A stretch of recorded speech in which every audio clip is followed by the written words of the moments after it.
kamar da ku ga cikin wannan shafin Allah duk da wato an wallafo shi tun ɗazu a lokacin da babu kan layi. Wato sojojin ƙasar Nijar su yi nasara a cikin wani babban wato taron ganawa na sojoji na wato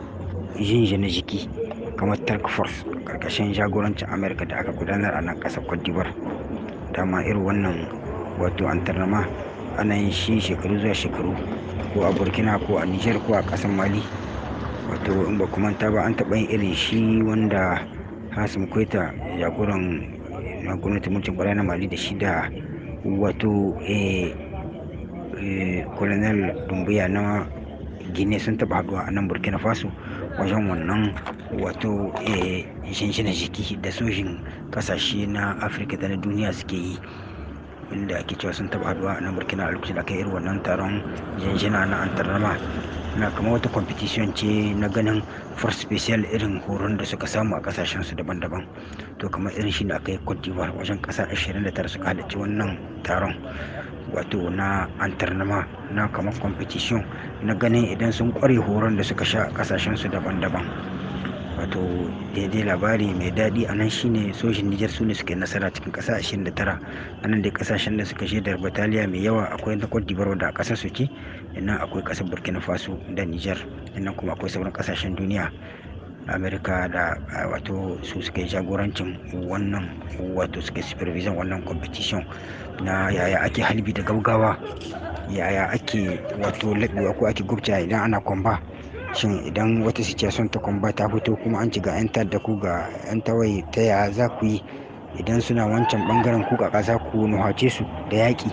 wace irin fasaha da dubara za ku yi wani ku kai gare su ba su shi muku ba, ku shi musu ba su shi muku ba, ya za ku laɓe idan ya cancanta a laɓe. Shin ya kamata ku yi halbi da gaugawa cikin segon da kaza ana son ku halbi kamar adadin mutum kaza ne a wancan wurin, ya ne za ku tsira da rayukanku, ya ne to tactic de guerre wato da fasafa yaƙi. Wato ƙasar Nijar ta yi nasara a cikin ƙasa 29 cikin wannan competition da aka yi a nan ƙasar Cote d'Ivoire. Amurka ce ta yi jagorancin supervision kin wannan wato kamar konkur da amamta antarnama na ƙarin horon ilimi. Yana nuna wato kuzari da jajircewa da horo na force special wanda ƙasanmu ba ma sai sun tafi ƙasashen waje ba, a nan gida irin horon da suke samu da maimayin ƙasashe na duniya wanda suka ci gaba da aikin soji, wanda kuma an tabbatar da suna da wato ƙwararren sani irin su Amerika, irin su Faransa, irin su Belgium, wato da irin su Jamus da annan cikin ƙasanmu suna tallafa mu, suna formin sojin mu a kowane lokaci zuwa lokaci. Wato sai mu ce wallahi alhamdu gashi duka wannan ƙasashen wato wanda kamar irin su Cote d'Ivoire wanda su suna da wato teku, suna da muwayen wato suna gaba gare mu, sai mu ce da muwayen kin soji da komi, amma kun ga 'yan ƙasan mu ne wato suka zo na farko a cikin ƙasar su ma, wato suna gaba gare su. Sai mu ce ai wannan tamkar wata nasara ce, tamkar kuma irin horon da wato sojin mu ke samu kenan. Sai mu ce a gaskiya yana da tasiri kenan, ba banza ba cikin ƙasashe fuwaye 5 na ta'addanci da ke kewaye da ƙasar mu a ce kuma har yanzu ba wani department, ba wani village, ba wani arrondissement, ba wata commune wadda an ce gata da hannun 'yan ta'adda take. Ai sai mu ce a gaskiya ba hazar ne ba, wannan ba wai kuskure ne ba, ko kuma ba wai kyauta ce 'yan ta'adda suka mana ba don ba su hau ƙasar mu. Ashe 'yan ƙasar mu gwanane ne, 'yan ƙasar mu ashe mutane ne wanda ba kamar da ake hudi ba su gudu ba su ja da baya a hilin daga, haka ne kamar yadda ake hudi. Wannan sun tabbatar mana da shi, kuma a gaskiya wannan abin murna ne, abin nan alfahari ne da wato yau sojin ƙasar Nijar. Kuma a nan bangare za mu ci gaba da yi musu addu'a, kuma a kal a manta da wannan amadadin wannan babban wata na Ramadan, wato a sojojin ƙasa addu'a da ubangijin Allah ya kare su, ya tsare su, kuma ya ba su nasara akan wannan yaƙi da suke da kare ƙasarmu da wannan azzalumai masu kirarin jihadi, alhali wato ba hanya jihadi ce suke ba. Na zancen Hassan Koita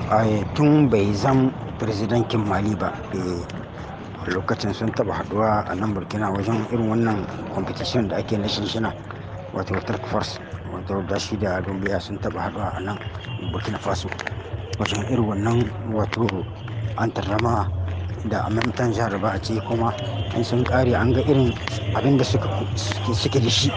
irin horon da suke da shi a ƙara musu wani a ce nan kun yi kuskure a nan ga yadda kamata ku yi, nan kun yi kuskure a nan. Dama Amurka tana wato yin shi duk shekara, tana organization shi. Nan kun yi haka ga yadda kamata ku yi, nan kun yi haka wannan wadda kuka yi haka shine a daidai. Tun ba su san president ba, tun bayan Dumbe ya yi kudeta nan ne aka ce sun san shuna da wato Hassan Kwai sun taba haduwa a Burkina akan irin wannan jaraba da ake. Wannan wato kenan ba mu da a Nijar ba bakon abu ne ba, wato a duk shekara ana gayyata soshin Nijar,